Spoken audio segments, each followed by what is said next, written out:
posibilidad ng tagumpay o kabiguan, ng ligaya o lungkot.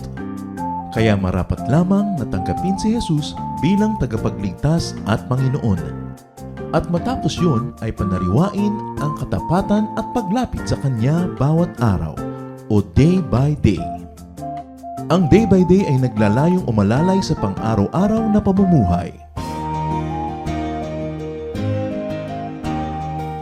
Narito po si Kuya Ed Lapis sa mensaheng pinamagatang An Anatomy of Unhappiness.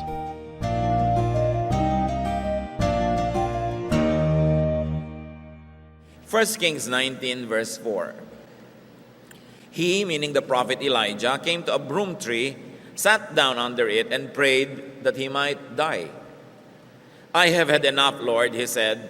Take my life. I am no better than my ancestors. Isang napakadakilang lalaki, napakadakilang propeta, dumating sa puntong gusto niyang mamatay. How come a great prophet got so unhappy, so sad and so depressed that he wanted to die? Parang hindi mo inaasahan yan sa isang propeta, pero kung hindi natin inaasahan, merong pagkakamali ang paningin natin sa mga hinirang at mga instrumento ng Diyos. Ang mga dakilang mga instrumento ng Diyos, mga tagapagturo, mga propeta, mga dinaduluyan ng kanyang espiritu upang maging blessing sa iba, ay hindi exempt, hindi puwera sa mga lungkot, sa mga hirap, sa mga kumisan ay takot. Sa kadalasan, mas sensitive ang mga mas espiritual at mga instrumento ng Diyos. Kaya mas higit lalo silang nauuga, higit mas lalo kuminsang natatakot, higit lalong naapektuhan ng hirap, ng lungkot, ng pangamba. Sapagkat sa mamamagitan ng kanilang sensitibong espiritu, natuturuan sila ng Diyos na maging mahusay na mga pastol, mga tagapangaral at tagaturo dahil nararanasan nila higit kanino man ang mga problema ng tao. Kaya hindi dapat paghanapan ang ating mga spiritual leaders to be supermen and superwomen as if they were exempted from the ravages of life. But in fact, they are even more sensitive. The spirit that it is in the Lord sensitized them even more so they could be relevant and they could be kind and they could be good teachers. Ano naman ang maituturo ng walang pakiramdam at manhid? Paano aakayin nung sobrang laging mabuo ang loob yung mga natatakot? Paano niya uunawain ang mga nangangamba? Kaya pati ang Panginoon, sinabi, lahat ng temptation, dinanas niya upang sa pamamagitan ng anak ng Diyos, ang Diyos na espiritu at hindi physical, malalong maunawaan at maranasan ang dinaranas ng mga taong tulad natin na physical at spiritual din. Siyempre, alam ng Diyos lahat yan, pero kumbaga alam lang niya yun sa teorya kasi hindi naman talaga nangyayari sa Kanya dahil hindi siya physical. Kaya kinailangan ang Diyos sa Kanyang lalong pagpapahalaga at pag-ibig sa atin, ipinadala ang bahagi niya ang Kanyang anak na tinatawag natin upang saluhan tayo sa ating pagkalupa at pagkatao. At habang nananatili siyang nakasalo sa Diyos Ama sa langit sa pagka-espiritu, kasalo natin sa pagkalupa, kaya siya ang nagiging tulay natin na mga lupa at espiritu doon sa espiritu lamang na Diyos. Kaya dinanas ng Panginoon lahat ng pagsubok at lahat ng pasakit at hirap. At nang sa ganoon, ang Diyos Anak ay bumalik sa piling ng Diyos Ama, lalong-lalo na ngayon na nauunawa at na-appreciate ng Diyos na Espiritu ang kalagayan natin. And the Bible says, and God remembers that we are dust. At yun din ang dapat nating maalala tungkol sa ating kapwa, na yung asawa mo, yung anak mo, magulang mo, yung pastor mo, yung mga tauhan sa iyong buhay ay mga tulad mo ring lupa. At dahil doon, lumalawak dapat ang ating pangunawa, hindi ang panghuhusga sa kapwa. Bakit ginustong mamatay ng propetang ito? Samantalang napakamakapangyarihan niya, siya ay nakikisalo sa banal, kabanalan at luwalhati ng Diyos. He was a partaker of the divine nature. But why did he want to die? What factors caused such unhappiness to the point that a great man of God would die? Ang background po nito ay may napakalaking giyera, giyerang relihiyoso. It was a religious war. May bagong reyna sa bayan ng Israel, si Jezebel, foreigner. May iba siyang sinasamba, si Baal. At dinala niya sa Israel ang daan-daan na mga pare at mga propeta ng kanyang relihiyon. At isa-isa niyang ipinapatay ang mga propeta ng Israel.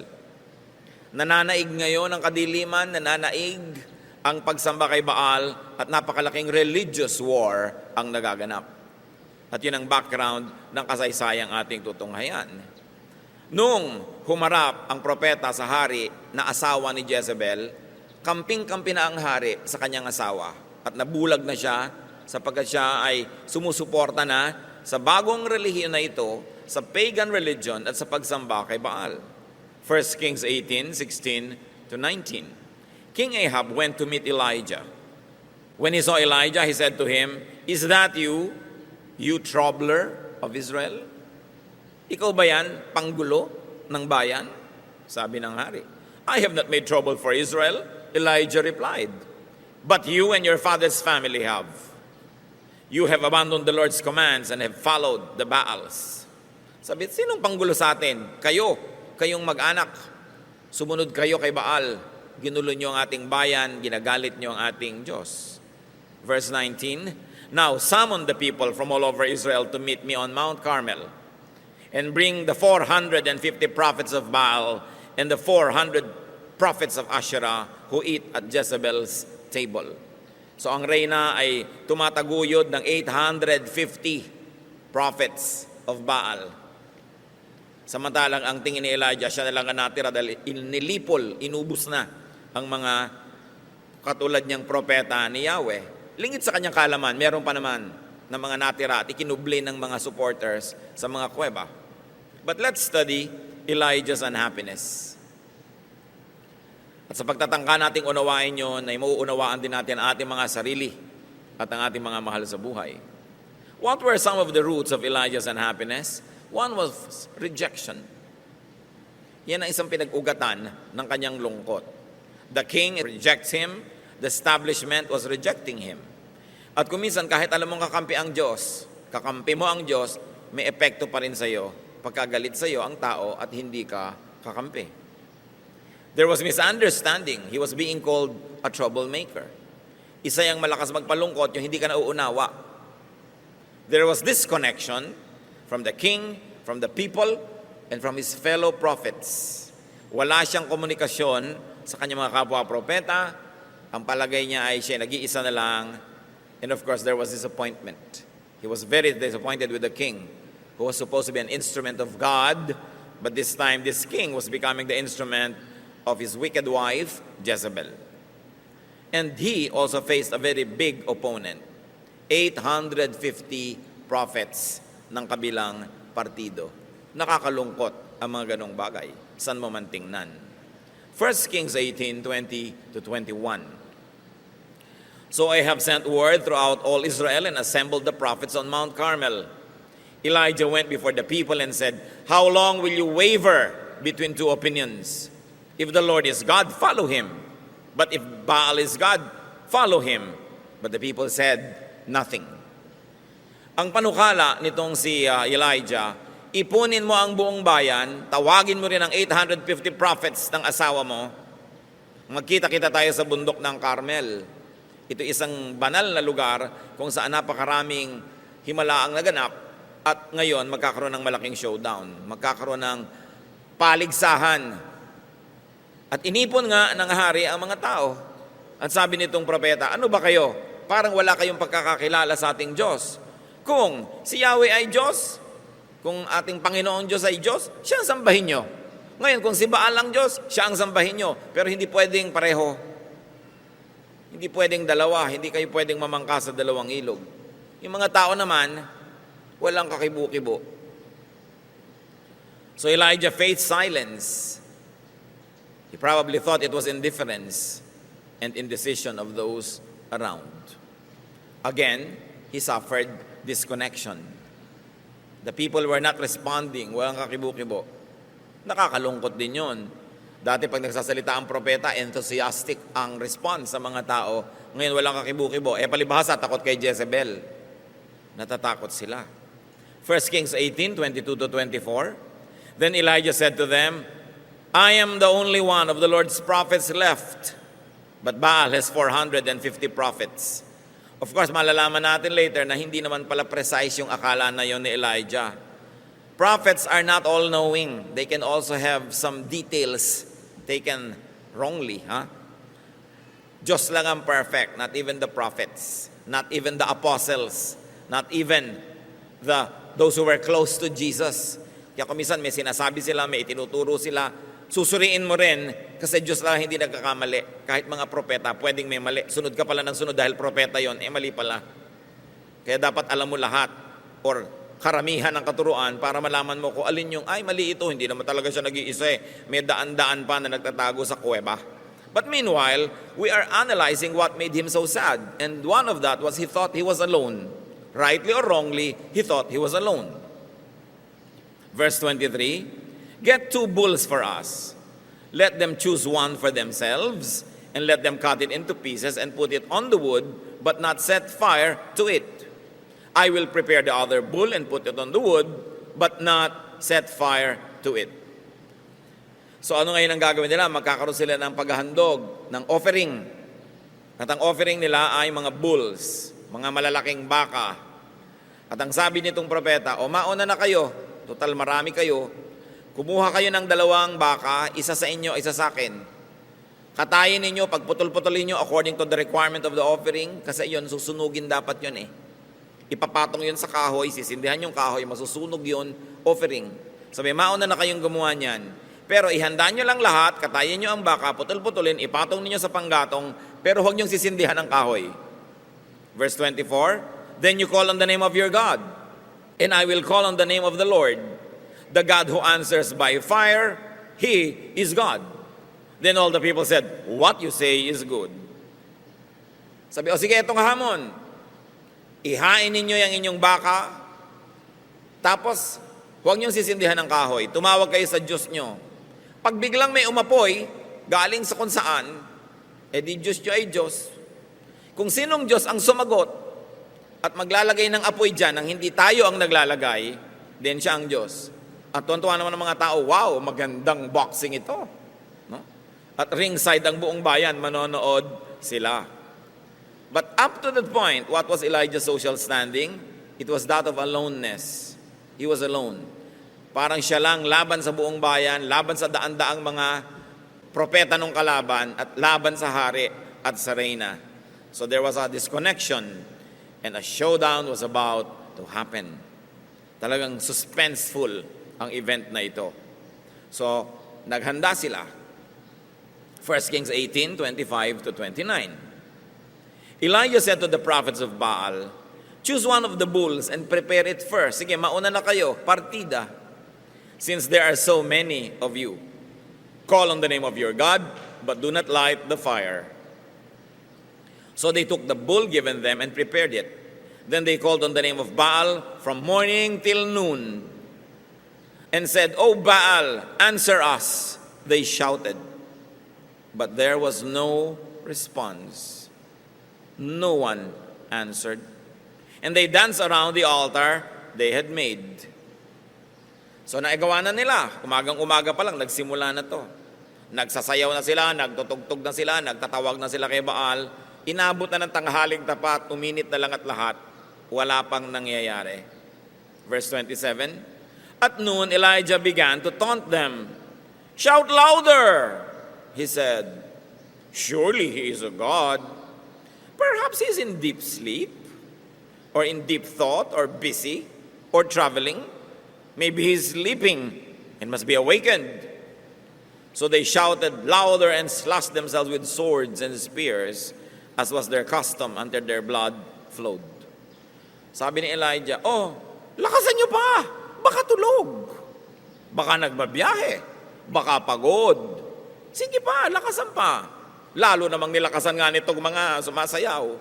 Hanggang hiniwa-hiwa nila ang kanilang sarili para lumabas ang dugo nila na paraan nila sa pagtawag ng atensyon ng Diyos nila.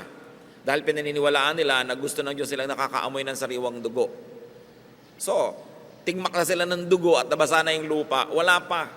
Verse 29, midday passed and they continued their frantic prophesying until the time for the evening sacrifice. Maghapon na to. Didilim na, oras na para sa tunay na oras ng pagbibigay ng mga handog sa Diyos ng Israel. But there was no response, no one answered, no one paid attention. Anong nararanasan dito ni Elijah? he experienced strife. Siyempre may contest. And there was grave intensity. And at this point, he could have already been experiencing fatigue. Maghapon na yan, magdamag pang nakaraan nung kahapon, so pagod na siya, may contest, lahat yan nakaka-contribute sa naging kalagayan niya na sobrang kalungkutan later. 1 Kings 18:30-35. Then Elijah said to all the people, "Come here to me." They came to him, and he repaired the altar of the Lord, which was in ruins. Doon niya niyaya ang mga ito sapagkat nandun sa Mount Carmel, yung dambana ng Diyos, nagiba-giba na, nilulumot na, guho-guho, dahil matagal nang walang nag-o-offering, walang nagre-repair, walang nag-aayos. Elijah took 12 stones, one for each of the tribes descended from Jacob, to whom the word of the Lord had come, saying, "Your name shall be Israel." With the stones he built an altar in the name of the Lord, and he dug a trench around it, large enough to hold 2 seahs of seed. He arranged the wood, cut the bull into pieces, and laid it on the wood. Then he said to them, "Fill 4 large jars with water, and put it on the offering and on the wood." "Do it again," he said, and they did it again. "Do it a third time," he ordered, and they did it a third time. The water ran down around the altar and even filled the trench. It's very cinematic. Very dramatic. Haba ang lahat ay nanonood at naglalagay ng mga band-aid sa mga sugat nila, itong mga nabigong mga propetang hiwa-hiwa ang katawan at nagdugo ay wala namang sumagot. Eto ngayon siya, dahan-dahan niyang nirepair yung altar na bato. Mga patong-patong na bato lang naman yun eh. Kumuha siya ng mga 12 malalaking bato, pinagtumpok-tumpok. Naghukay siya ng parang kanal sa paligid ng altar niyang binuo. At sabi niya, at nagsibak siya ng kahoy, ipinatong niya sa bato, inayos, at pinutol-putol niya yung baka, inilagay sa ibabaw ng kahoy. At pagkatapos ng sabi, "Umigib kayo ng tubig, damihan ninyo. Buhusan ninyo itong karne. Buhusan niyo rin yung kahoy, buhusan niyo rin yung bato sa ilalim ng kahoy." At ginawa nila yon hanggang umapaw ang tubig doon sa kanal na ginawa niya sa paligid. Parang merong moat. Sabi niya, puno na, gawin niyo pa uli. Inulit, pangatlong ulit, basang-basa ang lahat. No? Because there were 13 quarts of water that were used. So Elijah went through hard work. Mahirap yata siya gumawa lahat, mag-isa pa. At performance level ito. Nakakapagod yan. So pagod na siya. Again, there's the issue of fatigue. 1 Kings 18:36-37. At the time of sacrifice, the prophet Elijah stepped forward and prayed, "O Lord God, God of Abraham, Isaac, and Israel, let it be known today that you are God in Israel, and that I am your servant and have done all these things at your command. Answer me, O Lord, answer me, so these people will know that you, O Lord, are God, and that you are turning their hearts back again." So there was tremendous pressure. Nag-fail na yung kabilang bahagi, yung kabilang partido, siya na lang ngayon ang na-under test. At sinabi niya, "Lord, tayong dalawa ang under pressure here, tayong dalawa ang nakasalang para subukan. Patunayan mo sa kanila kung sino ka, na ikaw ang Diyos ng Israel, at patunayan mo rin sa kanilang ako talaga ang hinirang mo, at hindi itong 850 na ito na kinakatakutan ngayon sinusunod ng mga tao." So there was tremendous pressure. 1 Kings 18:38-39. Then the fire of the Lord fell and burned up the sacrifice, the wood, the stones, and the soil, and also licked up the water in the trench. When all the people saw this, they fell prostrate and said, "The Lord, He is God. The Lord, He is God." Sa pagdarasal na ito ni Elijah, patunayan mo, O Diyos, kung sino ka. At patunayan mong ako, hindi ang mga peke na ito ang hinirang mo. Biglang may nalaglag na apoy mula sa langit. At nag-apoy yung karne. Nauna yung karne na nag-apoy. Baligtad dito. Sumunod na nag-apoy yung kahoy. at pati yung bato, at pati yung lupa nag-apoy, at pati yung tubig na umaapaw nag-evaporate sa init at tindi ng tubig na galing sa Panginoon. Napatunayan ng bayan kung sino talaga ang Diyos. So, silang lahat ay sabi, totoo nga, ang Diyos natin ang Diyos, siya ang dapat sambahin. So what did the prophet experience here? Success. There was glory. Nagtagumpay siya. Napakalaking tagumpay para sa Diyos at para sa kanya ring ministry. 1 Kings 18:40. Then Elijah commanded them, seize the prophets of Baal. Don't let anyone get away. They seized them, and Elijah had them brought down to the Kishon Valley and slaughtered there. O napagod na naman ang pobreng Elijah, mag-isa niyang pinatay lahat ang 850 priests na ito. So there was victory. Complete, perfect victory. But you know what? Success and glory could lead to unhappiness and depression. Akala nyo ba kabiguan lang nakakapagpalungkot? Ang katakataka, yung sobra ding tagumpay, pag lalo't di mo nadala at nakaya, pwede ka rin niyang sirain. Kaya may mga rock stars, mga movie stars, politicians, statesmen, even religious leaders, and in our story, even the prophet Elijah, nalungkot magkatapos yung tagumpay. Hindi na kaya. Because there could be unhappiness after great glory. Kaya nakikita nyo yung mga artista kumisan, lalo sa tanghalan, sa entablado, pagkatapos ng kanilang huling palabas, may cast party.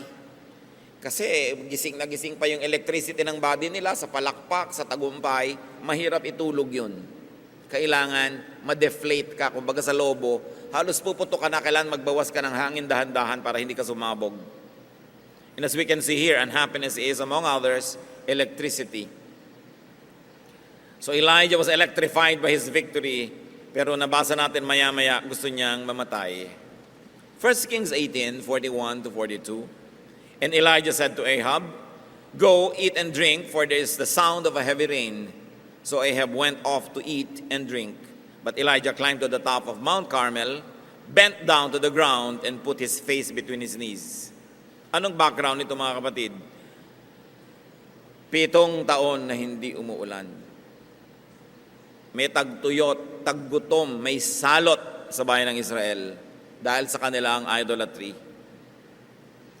At dahil muling nabuo ang dambana, ang altar ng Diyos, muling naparangalan ang kanyang propeta, muling nasamba ang kanyang pangalan, at muling nagkaroon ng offering doon sa altar na yon, magpapaulan na ang Diyos. At naramdaman yon ng propeta. Sabi niya sa hari, kumain ka, uminom ka, malakas ang darating na ulan. Ano yung konteksto? Mahaba ang biyahe mo, magbiyahe ka na pa uwi. Kasi magkakaroon ng balaho, lahat ng natuyong lupa na naging alikabok, mababasa ng ulan, magkakaputik, hindi makakalakad ang chariot mo, ang mga kabayo mo, hindi makakatakbo sa makapal na putik. So kumain ka na, uminom ka, maghanda ka na, at umuwi ka na. Meanwhile, ang propeta hindi naman kumain. Pumunta siya sa bundok at halos ilagay niya yung ulo niya sa pagitan ng dalawan niyang tuhod na siya'y nakatalungko. He was squatting and his face nearly touched the ground. It was an act of deep worship and meditation of some of the prophets in the Old Testament. But there was hunger and thirst for him na idinagdag pa sa kanya mga pagod, hirap na naranasan. Naging malungkot din siya, as we can see. Unhappiness is, among others, chemistry. Nakakalungkot din yung gutom ka. Kaya maraming mga sobrang nagda-diet na de-depress. Hindi nila alam, ba't kaya ang lungkot-lungkot ko, yung bewang ko 22 na. No? Yung pala habang lumiliit yung bewang, pwede yan ma-depress ka kasi kulang ka na talaga sa nutrients. 1 Kings 18:43-45. Go and look toward the sea, he told his servant. And he went up and looked. There is nothing there, he said. 7 times Elijah said, go back. The 7th time, the servant reported, a cloud as small as a man's hand is rising from the sea. So Elijah said, go and tell Ahab, hitch up your chariot and go down before the rain stops you. Meanwhile, the sky grew black with clouds, the wind rose, a heavy rain came on, and Ahab rode off to Jezreel. So nangyari, umulan. At nagbiyahe itong si Haring Ahab. Now, the distance between Jezreel and Mount Carmel was more or less 32 kilometers. And the Bible tells us that this prophet Elijah, after a very, very tiring day, ran ahead of the chariot and went and reached Jezreel ahead of the king. So nagtatakbo pa siya. So there was exhaustion. As you can see, happiness or unhappiness is also fatigue.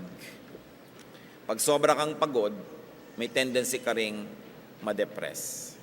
1 Kings 19, 1-4, nakita si Ahab at ang kanyang asawa. Sabi siguro ni Jezebel, patay na ba si Elijah? Now Ahab told Jezebel everything Elijah had done and how he had killed all the prophets with the sword. So Jezebel sent a messenger to Elijah to say, "May the gods deal with me, be it ever so severely, if by this time tomorrow I do not make your life like that of one of them." So nabalitaan ni Jezebel na namatay ang lahat ng kanyang mga kampon. Nagpadala siya ng mensahe dito kay Elijah. Text siya agad, "Elijah, bukas patay ka. Kung anong nangyari sa mga prophet ko, ganon din ang mangyayari sa iyo." Verse 3, Elijah was afraid and ran for his life. Nakita niyo to? Matapos yung tagumpay, yung napaka-dramatic na pagpapakilala ng Diyos kung sino siya, Elijah was afraid and ran for his life. Ngayong pang patay na yung 850 prophets, ngayong pang bumalik na ang debosyon ng Israel sa Diyos, ngayong pang siya na uli ang kinikilalang propeta, natakot at nagtago. When he came to Beersheba in Judah, he left his servant there, while he himself went a day's journey into the desert. He came to a broom tree. Bumalik na tayo sa binasa natin kanina sa simula. He came to a broom tree, sat down under it, and prayed that he might die. "I have had enough, Lord," he said. "Take my life. I am no better than my ancestors." So what added to the brew, there was threat to his life. Meron din naman dati na. And there was fear. Meron na rin naman dati na. Pero anong dumagdag? Kasi nagkahalo-halo na lahat. Yung tagumpay, yung takot, yung pagod, yung gutom, yung hirap, nagkahalo-halo. It was too much ministry. Kaya sabi niya, "I have had too much." Nasobrahan. So pati yung propeta, nung nasobrahan, na-depress. Gusto na niyang mamatay. Ba't natin ito pinag-aaralan? Para masuri natin our own unhappiness. The roots of our unhappiness can be the same as that of Elijah's. Where did unhappiness come from? Because unhappiness can come from one, rejection.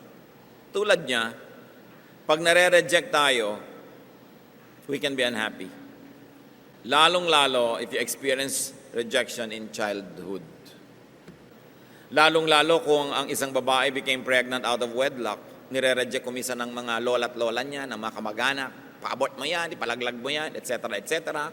So nararamdaman ng bata. At kung minsan nagkakaroon yun ng psychological effect sa kanya hanggang pagtanda.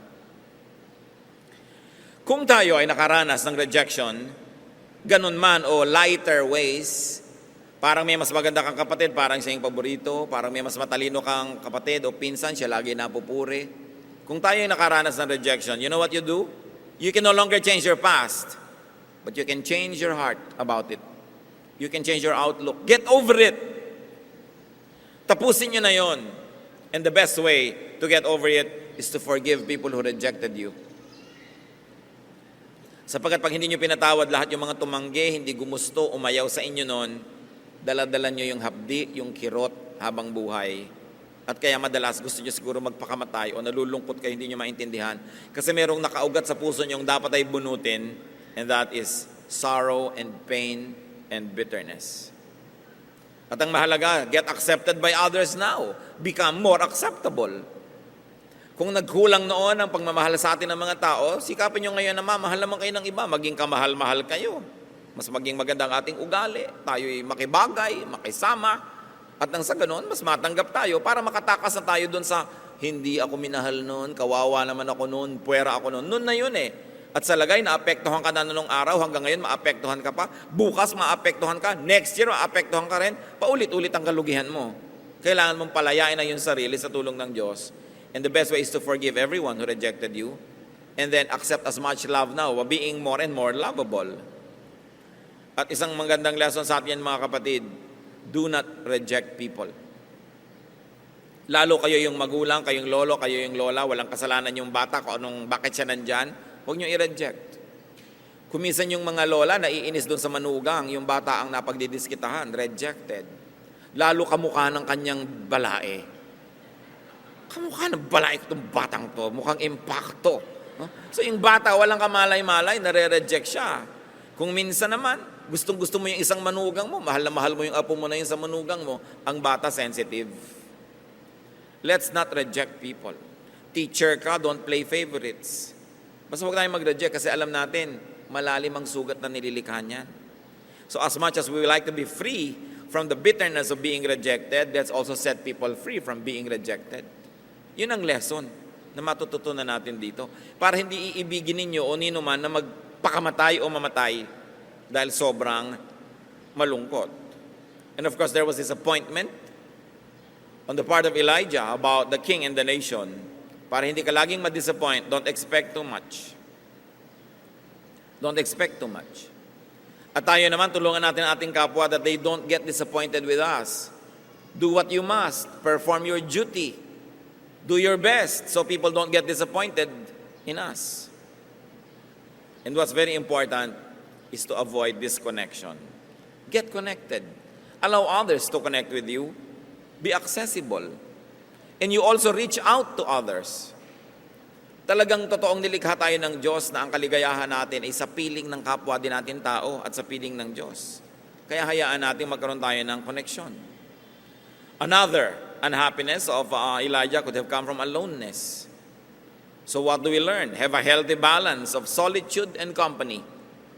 One of life's greatest pleasures is good company. Napakayaman mo, kapatid, kung meron kang kaibigan, kamag-anak, pinsan, kapatid, whatever, na masarap kasama. Kayamanan yun. At lalo namang napakainam na ikaw ay maging dagdag na yaman sa kapwa dahil masarap kang kasama. Pero kung ikaw ay judgmental, pintasera, lagi na lang may reklamo, mahirap kang kasama, dinedepress mo ang iyong kapwa nun. And at the same time, madedepress ka rin. What about strife and fatigue? We have to learn to have peaceful relaxation and peaceful coexistence with people. Na hindi tayo nakikigyera lagi. Choose your battles para hindi ka laging maraming kaaway, kagalit, nakaka-stress yan. At kumisan, pag nagkasama-sama lahat, gusto mo na rin mawala sa mundong ibabaw. Pressure also added to his unhappiness. So we choose our battles whenever we can. Huwag kang likha ng gulo. Huwag kang pangako ng pangako. Nakaka-pressure yon. Don't be a guarantor kanino mang utang kasi sobrang pressure na nakadagan sa'yo. Kailangan matuto ka mabuhay na konti lang ang pressure. Don't say yes to every invitation. Don't accommodate everybody because you will be pressured. Pinipili mo lang yung talagang gusto mo at kung may paminsan-minsang ayaw mo pero dapat konti lang yon, hindi marami.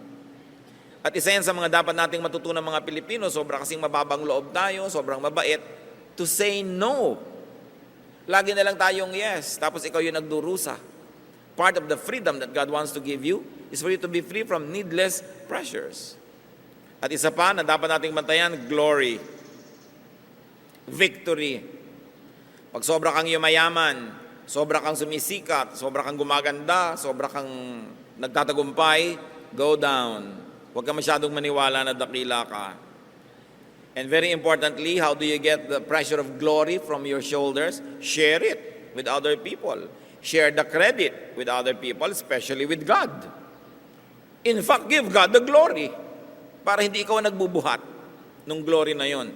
Kasi ang kabiguan at tagumpay, pareho yung mabigat buhatin. Marami sa atin, marami ng practice sa kabiguan. Kasi mas maraming kabiguan kaysa tagumpay eh. Kaya pag nabibigo ka, nalulungkot ka lang pero hindi ka natutumba. Pero marami ang hindi nadadala at hindi nakakaya yung tagumpay. Doon sila nasisira. Kaya kung minsan, ang hinihiling mong tagumpay sa Diyos, pag hindi niya ibinigay, pasalamat ka rin. Kasi alam niya yung load limit mo. Wawasakin ka lang ng sobrang tagumpay, kaya ang ibibigay lang sa'yo yung kaya mong dalhin. Even God's no answer is a blessing dahil alam niya ang ating kapasidad. What about his hunger and thirst? So alam na natin yung solusyon. Eat and drink properly. It's not enough to just eat or drink properly, yung tama sa'yo. Yung mga sobrang maingat nga sa katawan, kinoconsider pa nila yung kanilang blood type. Hinahanap nila kung anong bagay sa blood type nila na pagkain. Body type nila. Yung kanilang lifestyle, binabagay din nila. Hindi naman yung diet, halimbawa ni Jane Fonda, bagay sa'yo, hindi ka naman si Jane Fonda. Di ba? Ikaw si Jane Punda. No? So si Jane Unan, iba na naman yun. Hindi kayo pwedeng pare-pareho. Kung yung ginagaya yung mga model, magkaiba naman. Tsaka yung mga model, alam nyo, lalo yung mga nakikita nyo sa TV, lumalaban ng mga bikini open. Mga 2 araw yung hindi umiinom ng tubig, dehydrated na dehydrated para ma-define yung mga muscle nila. Walang katubig-tubig ang katawan. Kaya kadalasan, pagkalabas nila doon sa backseat, mga natutumbat na hihimatay. Kasi talaga ang pagde-deprive sa sarili para pumayat. Ba't nyo gagawin yun? Paparusahan nyo ang inyong sarili. No? So kailangan, may body type ka, may comfortable weight ka. Kung talagang yun, di yun, you cannot be somebody else. And you must not depress yourself trying to be someone else. At isa pa pang nakita natin dito kay Elijah, fear. So deal with your fears. Uproot or at least minimize if you cannot conquer your fears. Dapat yan inilalagay sa lugar. What are more insights into the cures to unhappiness and depression according to the experience of Elijah? Nasabi na natin, dagdagan pa natin na lalong-lalong ngayon nakabase sa kanyang karanasan. 1 Kings 19:5-8. Tuloy ang kwento. Then he lay down, matapos siya sabihin, Lord, gusto ko nang mamatay. Then he lay down under the tree and fell asleep. All at once an angel touched him and said, get up and eat. He looked around, and there by his head was a cake of bread baked over hot coals and a jar of water. He ate and drank and then lay down again. Matapos siya magreklamong hindi na niya makaya, napahiga na siya doon sa lilim ng puno at siya ay nakatulog.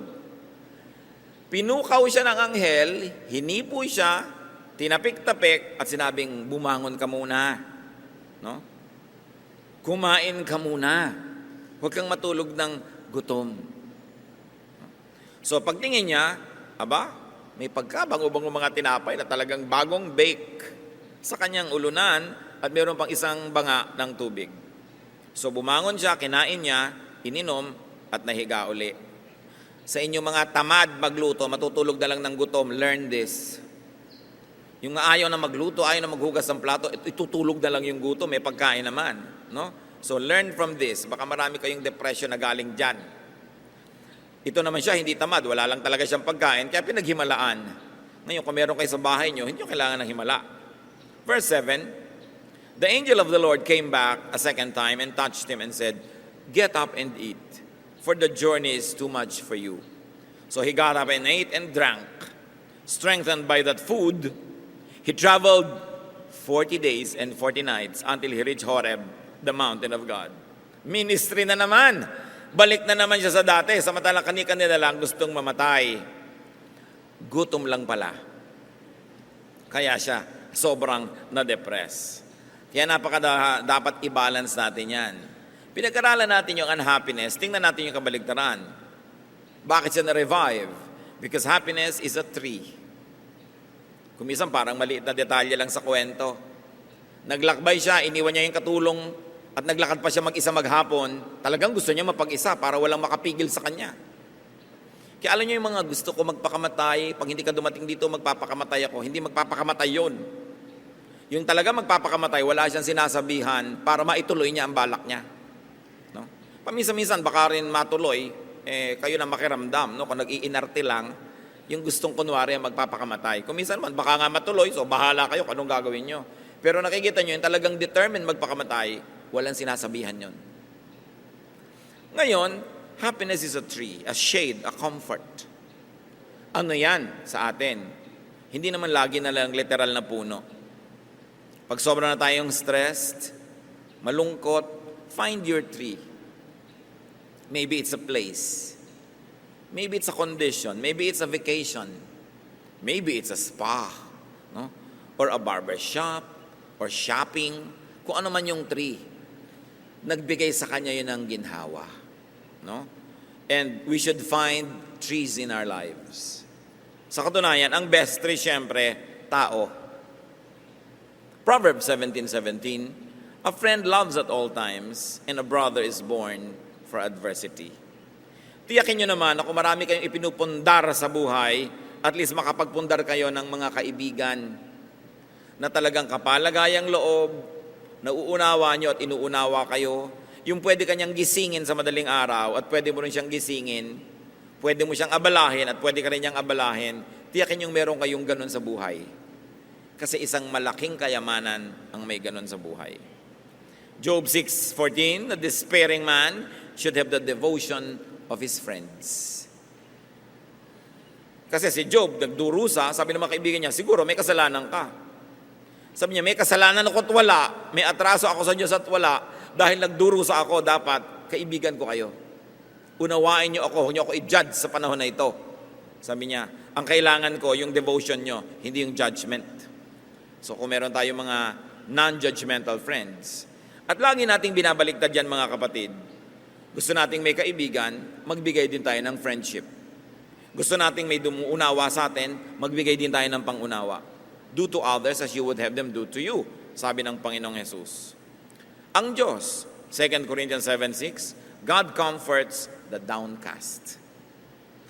So napakasarap na sa Diyos kasi silong. Pero siyempre, maganda yung relasyon mo sa Kanya. Wala kang agam-agam, close kayo ng Diyos. Happiness is also rest and sleep. Nakita nyo na iba siya nung nakatulog. Ang bait nga ng Panginoon, Exodus 34:21, 6 days you shall labor, but on the 7th day you shall rest. Even during the plowing season and harvest, you must rest. Kahit oras talaga ng trabaho, dapat may pahinga. So magpahinga tayo at payagan din natin ang ating kapwa na magpahinga. Huwag natin din laging pagurin. Mga anak, bigyan nyo ng pahinga ang inyong mga magulang, lalo sa gastos. No? Mga anak din naman, pagpahingahin ng magulang mula sa kutakot-takot na sermon. Dapat may pahinga ang tao. Hindi lang ikaw ang may pahinga, dapat nagbibigay ka rin ng espasyo sa kapwa mo na magpahinga rin siya.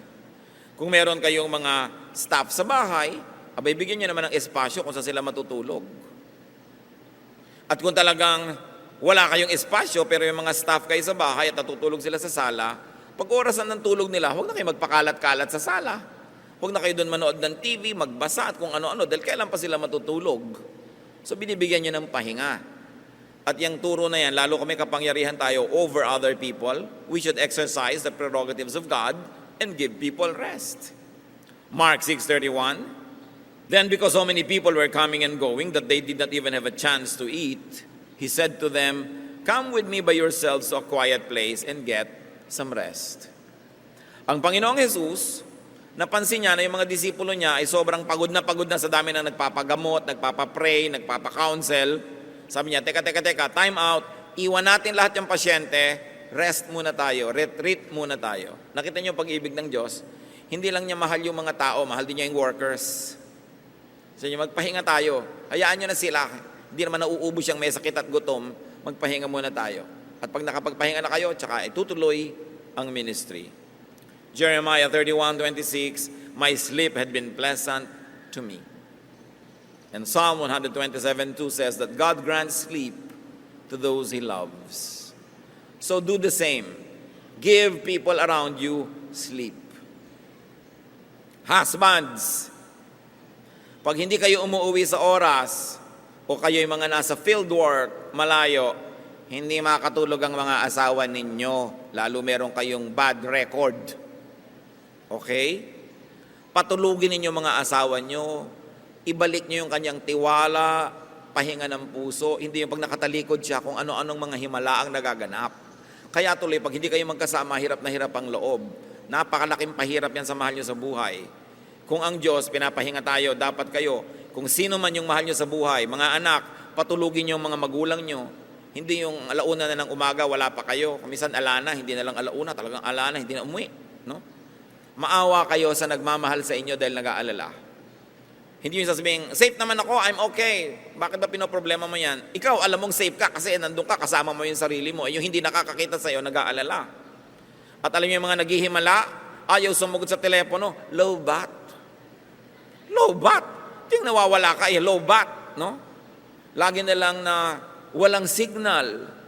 Mga ganyang mga issue. Sa Hong Kong nung araw, nung wala pang tunnel between Hong Kong and Kowloon, ang ginagawa ng mga husbands na naghihimala, nagpapakagabi sa office para maiwan sila nung last ferry. Kasi alam na alam nila, pag kumros na yung ferry, wala nang last trip, doon na sila matutulog sa Hong Kong Island.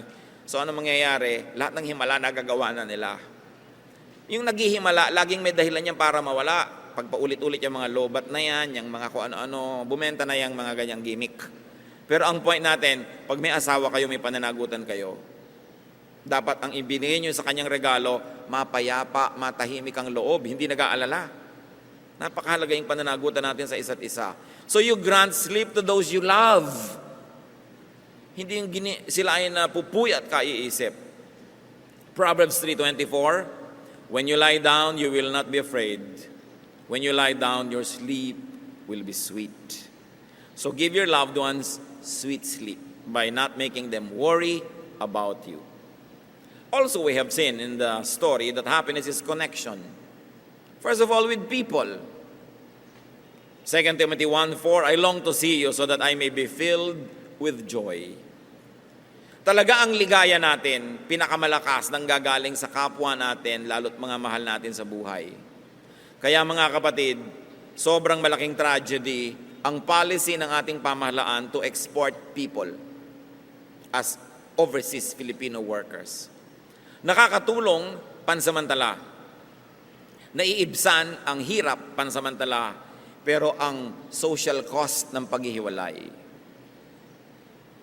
Yung pagkakalayo-layo, lalo nag-immigrate na forever, yung mga mahal mo sa buhay. Nagpapalaki ka ng anak, nagpapalaki ka ng mga pamangkin, mahal sa buhay, thinking makakasama mo hanggang ikailibing. Yung pala, hindi ganun ang mangyayari. Dahil sa hirap ng buhay, nagkakahiwa-hiwalay tayo. Kaya napakalaki ng pananagutan ng ating mga politiko na nagpapaandar ng gobyerno.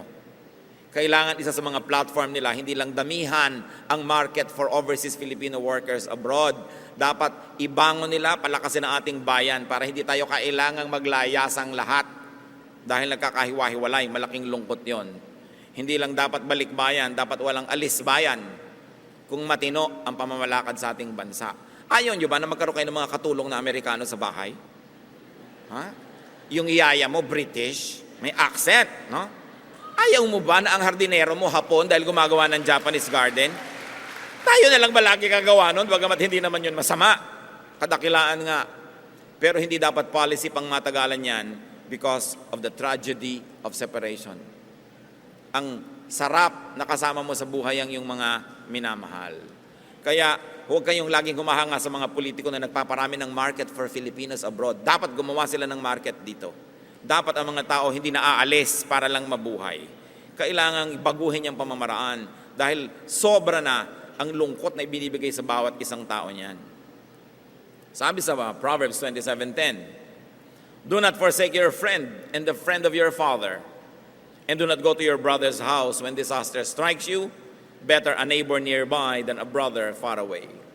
Ipinapakita yung halaga na nagkikipagtulungan ka sa iyong kapitbahay. Kasi kung nakatira ka sa malayo sa iyong mga kamag-anak, dapat yung kapitbahay mo, parang kamag-anak mo yun. Kaya makipagkapwa ka. At huwag mong kakalimutan, kahit yung kaibigan ng tatay mo. Naging ganyan ka dahil yung tatay mo, sinuport ka, pero hindi mo alam, may kaibigan pala siyang nag-support din sa kanya. Sabi, tatanaw ka ng utang na loob, maging sa mga kaibigan ng iyong magulang. Kailangan mahalaga yan. And of course, if connection with people is very good, lalo naman yung connection with God. Acts 17:26-28. God determined the time set for them and the exact places where they should live. God did this so that men would seek Him and perhaps reach out for Him and find Him, though He is not far from each one of us. For in Him we live and move and have our being. So at the very least, huwag natin kakalimutan, nakatira ang Diyos sa atin, ang Espiritu ng Diyos ay nasa atin, hindi siya malayo because God lives in us. And what happened to Elijah? He received an angelic touch. An angel touched him twice. Connectedness is important. So we touch people, we allow people to touch us, and very importantly, we touch God and we allow God to touch us. Luke 5:13, Jesus reached out his hand and touched the man. I am willing, he said, be clean. And immediately the leprosy left him. Luke 6:19, and the people all tried to touch him because the power is coming from him and healing them all. The healing power of touch. Kahit hindi ikaw si Jesus, hihimasin mo lang, hahagurin mo lang ang mahal mo sa buhay, yung nalulungkot, kahit wala kang sabihin, nakakapagpagaling yun. Mark 5:28, the bleeding woman thought, if I just touch his clothes, I will be healed. Touch people and allow people to touch you, not only physically, but very importantly, emotionally.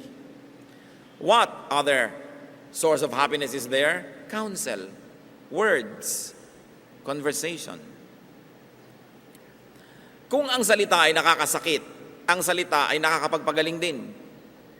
Kaya napakahalaga na nag-iingat tayo sa ating pananalita, pero ang mahalaga, meron tayong kausap, lalo kung tayo ay nalulungkot. Hebrews 10:25, let us not give up meeting together, as some are in the habit of doing, but let us encourage one another. Be sensitive when people need you, not only when you need them. Lalo yung mga text na, musta? Every text is a cry for help. Pag may nagte-text, reaching out lang yan. Baka nalulungkot, baka naiinip. Ikaw naman, okay, bye. Pag may nagmumusta, okay, ikaw, kumusta ka? And then, encourage conversation. Kasi hindi naman yun mangungumusta ng walang nangyayari. Siguro naiinip. Kumisan, gusto ka talaga niyang kumustahin, pero isipin mo, baka siyang may kailangan. And drop what you're doing and minister, especially if these people are important to you. If you love them and they love you. Psalm 7:1, O Lord my God, I take refuge in you. Save and deliver me from all who pursue me. And that is what also many people need from us, that we save and deliver them. Finally, happiness is food and drink. Genesis 1:29, God said, I give you every seed-bearing plant on the face of the whole earth, and every tree that has fruit with seed in it. They will be yours for food. So dapat marunong kang kumain. Ecclesiastes 8:15, nothing is better for a man under the sun than to eat and drink and be glad. Then joy will accompany him in his work all the days of his life God has given him under the sun. Acts 14:17, God has shown kindness by giving you rain from heaven and crops in their seasons. He provides you with plenty of food and fills your hearts with joy. Very importantly, we should minister also through food. So be happy. Make others happy. Ang mga tao, kung anong binibigay natin sa kanila, yun ang nire-reflect nila pabalik sa atin. Bumabalik lahat yan. Kaya kung kabutihan ang ginagawa natin sa kanila, kabutihan din ang bumabalik sa atin. Maybe not through them, but through other people. Maybe not today, but definitely tomorrow. Nangyayari yun. Ang ginagawa natin sa tao, yun din ang nangyayari sa atin. So, ang sinabi ng Panginoong Jesus, kung anong gusto mong gawin sa ng kapwa, yun ang gawin mo sa Kanya. Strive to be happy and do your best to make other people happy. Iwasan natin yung mga nagpa-depress kay Elijah. Sobrang pagod, sobrang tagumpay din kung minsan na hindi na isi-share with others. Iwasan din natin yung sobrang magutom, mauhaw, mawalay sa kapwa, mapag-isa, nagiging bunga ay kalungkutan at kung minsan, depression. God wants you happy. Panginoon, salamat sapagkat kayo concerned sa amin at marami kayong iniwang mga lesson sa Biblia para aming kapulutan ng aral. Turuan niyo po kami na matuto, pag-aralan ng aming mga kalungkutan at kalungkutan ng mga mahal namin sa buhay at sa aming Panginoon na learning from you and from your wisdom, may life find us happier and we may make other people much happier. Pagbulay-bulayan natin sumandali sa tahimik na pananalangin ang iba pa mga personal application ng message na ito.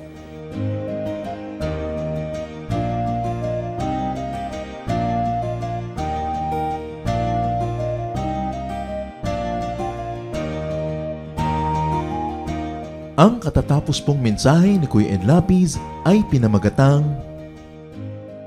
An Anatomy of Unhappiness.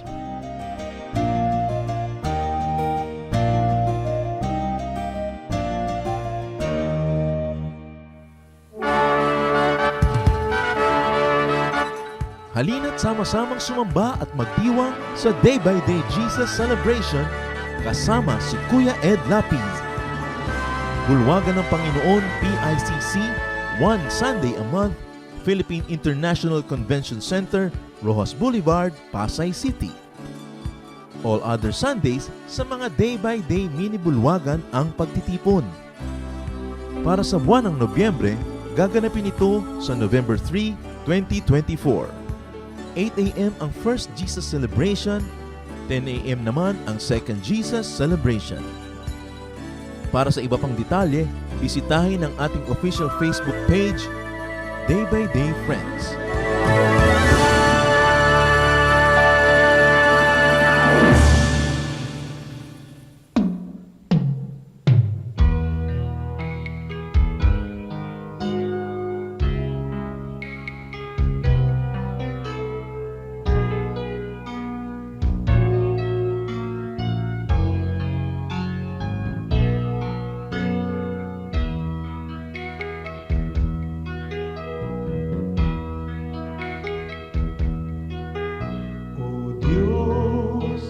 Dalangin ko'y iyong tanggapin na maging karapat-dapat sa iyong paningin. Kung may pag-aalinlangan ang aking paniwalaan ay ikaw.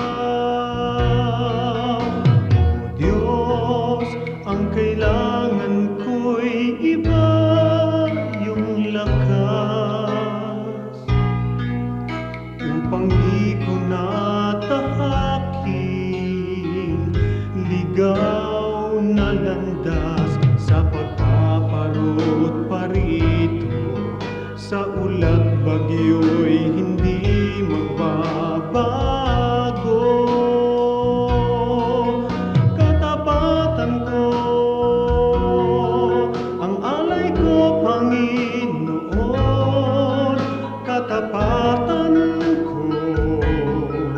sa'yo'y panghabang panahon. Kahit minsan na tiwala ko'y di kukupas, katapatan ko panatiliin mong wagas.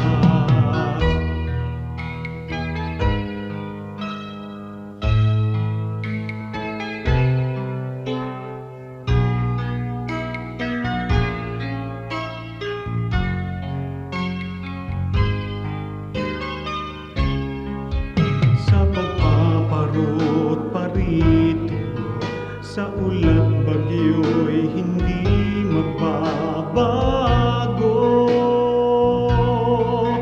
Katapatan ko, ang alay ko, Panginoon. Katapatan ko, sa'yo'y panghabang panahon. Kahit minsan na tiwala ko'y di kukupas, katapatan ko panatiliin mong wagas.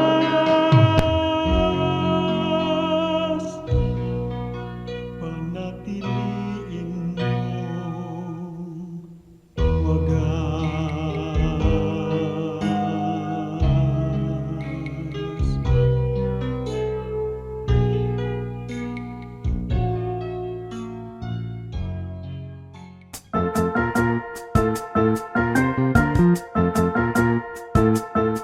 Oras na po para pansamantalang magpaalam ang programang Day by Day.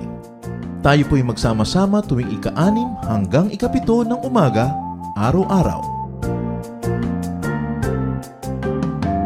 Magandang umaga po at mabuhay ang Panginoong Hesus.